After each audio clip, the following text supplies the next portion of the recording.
So the first thing we need to understand diffusion is that molecules are always in motion as long as there is energy around. If we are above the temperature of absolute zero, that means there's energy around. And as long as there's some energy around, then molecules don't sit still.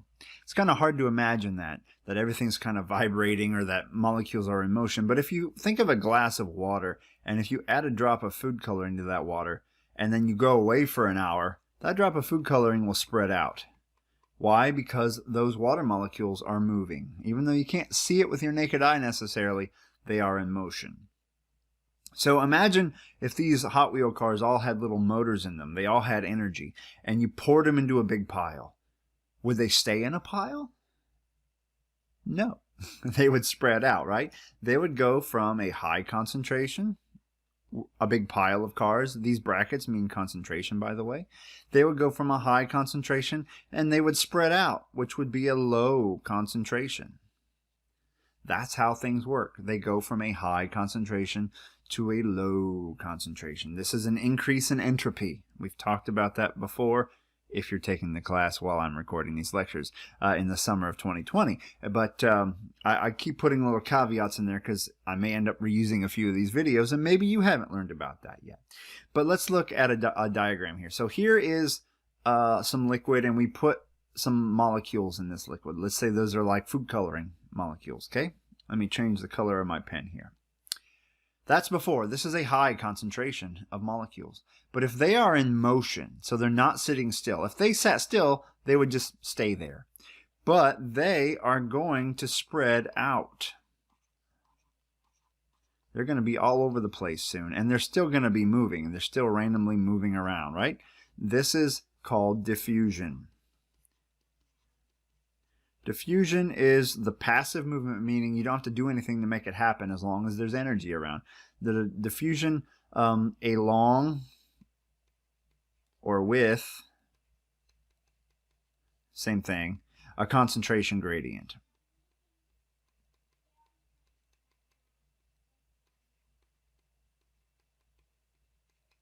So a concentration gradient is high to low. Concentration. High to low. This will happen spontaneously, all on its own. Things that are in motion will spread out. Now you can go the other way from low to high. You can do that. You can make these go back the other way, but that takes an addition of energy, like more energy, kind of like how your room will get messy on its own. It becomes more entropy rich, more chaotic on its own, but to clean it up requires a lot of energy. So molecules tend to move along or with a concentration gradient. As I said, they move from an area of high to an area of low concentration, and they will diffuse. So if we put a membrane in this picture, so this is kind of like my previous drawing, but now we have a membrane, a permeable membrane. And what I mean by permeable is this membrane, as you can see, has holes in it big enough for these molecules to pass through. If you have a high concentration over here, high concentration over here, and low over here, then these are in motion. They will eventually spread out till they're more or less equally distributed on both sides of that membrane. Now that does not mean they quit moving when they're on both sides of that membrane. It just means that now that they're more or less equally spaced out, for every one coming this way, another one will probably be coming back this way. That's what equilibrium means. They're more or less evenly dispersed. Like if I had a jar of bees, if you release a jar of bees in a room, and they don't stay in a jar in a high concentration, they spread out throughout the room, right? That's what moving along a concentration gradient is. So if you have a doorway, like you release a jar of bees in one room and there's another room next door, the bees might spread out till they're equally spread throughout both rooms. All right, that is what diffusion is. That's one way that cells get molecules like water inside. They will diffuse across a membrane. Actually, let's not use water. We're going to use water in this example. So that might be how something like salt would diffuse across a membrane, okay? Something like sodium chloride. Now let's look specifically at the diffusion of water in this example. The diffusion of water is known as osmosis, and this is the diffusion of water across a permeable membrane, a semi-permeable membrane. This is different than osmosis because in this case, our membrane is kind of like, let me go back. Our membrane in this case is like this one here, except in the case of osmosis, our membrane has holes in it that are too small for these molecules to get through. Okay? In the case of osmosis, these pores are too small for our solute to get through, our dissolved substance here. This is whatever's dissolved in this liquid, which is called a solute, okay? The solute is too big to get through these little pores, but water can still move through these pores, okay? Water can still move through them. It's just whatever's dissolved in the water cannot. That's when osmosis happens. When the selectively permeable membrane is selective, it's permeable, but not to the substance that's dissolved in it, okay? Now let me show you what happens. So here we have a tube with a semi-permeable or selectively permeable membrane that has holes in it. The holes are too small for this sugar to get through. And here we have a low concentration of sugar on this side, and over here we have a high concentration of sugar. Right? So we know what would happen if these pores were bigger. The sugar over here would spread this way, and we'd have equal amounts of sugar over time. But we can't do that. Why? Because the holes don't let sugar through. But look what happens instead. The water moves, and now there's more water over here and less water over here. But we have an equal concentration on both sides. The sugar to water ratio is the same now on both sides of the membrane. So we've made an equal concentration of solution on both sides of the membrane. Isn't that weird? Why in the world would that happen? Well, let me tell you something. Sugar, like anything dissolved in water, is polar, meaning it has a charge. Water is also polar. So water will stick to polar things, like we see in this image here of a piece of salt with water stuck to it. This is called a hydration shell.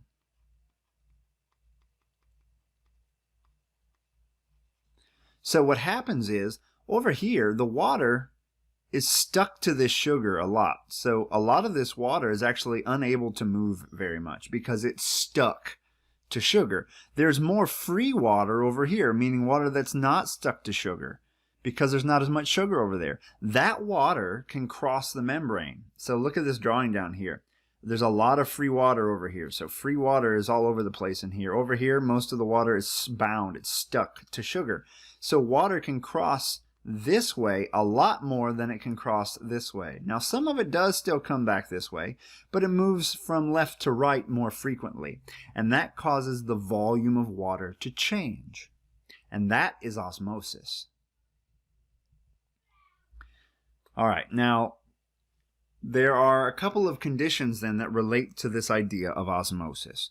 One of those is isotonic solution. So once again, a solution, let me just make sure you know what this means. A solution is, in the case of what we're talking about here, a solution is a solvent. In this case, the solvent is water. That's a liquid. Plus a solute. That's whatever's dissolved in that liquid, okay? So that's what a solution is. And so what we're talking about here is, let's just say we have a solution of liquid, maybe it's sugar water, okay? And we put a cell into that sugar water. So we're talking about this solution in relation to the cell. So in an isotonic solution, the solute concentration in the solution is the same inside and outside the cell. That means they have the same concentration of free water molecules, right? So the concentration of solute is the same inside and outside. That's called isotonic. In a hypertonic solution, the solute concentration is greater outside the cell. So that would mean there's a whole bunch of stuff dissolved in this water outside the cell. That means that there's more free water in the cell than outside the cell, because the water outside the cell is stuck to that dissolved sugar, right?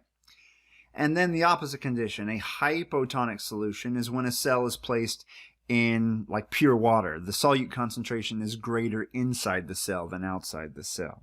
Okay?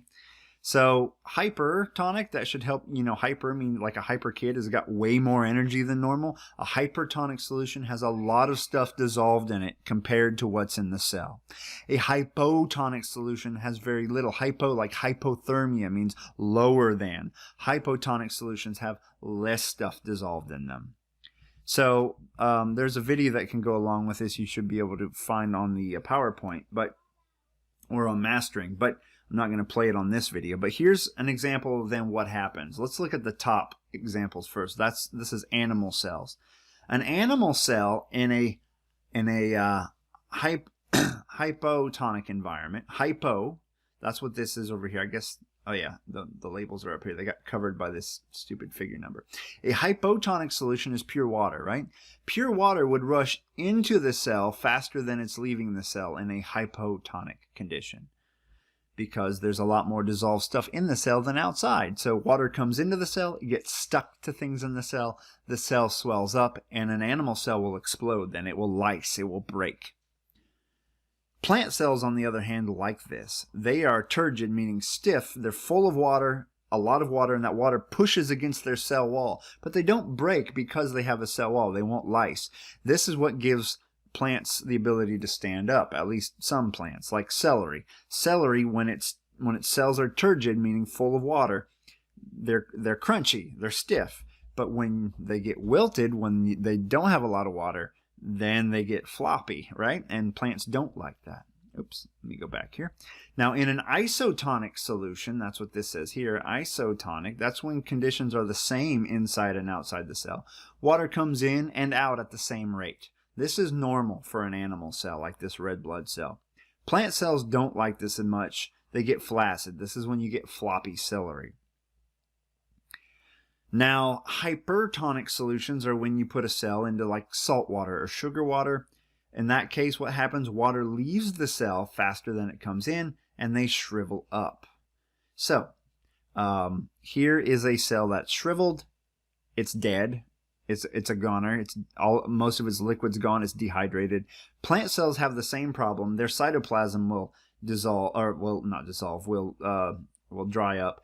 But the cell wall's still there, but the whole cell is dead. And this is said to be plasmolyzed. That's the word for when a plant cell looks like that. So it's just all dehydrated. That's because water left. Now, what you can do to try this at home, and if you do it, send me a picture. Email me a picture of this. Get a couple of gummy bears. Put one gummy bear in a container of pure water. Take a picture of it first. Then put it in a container of pure water a few hours, maybe overnight.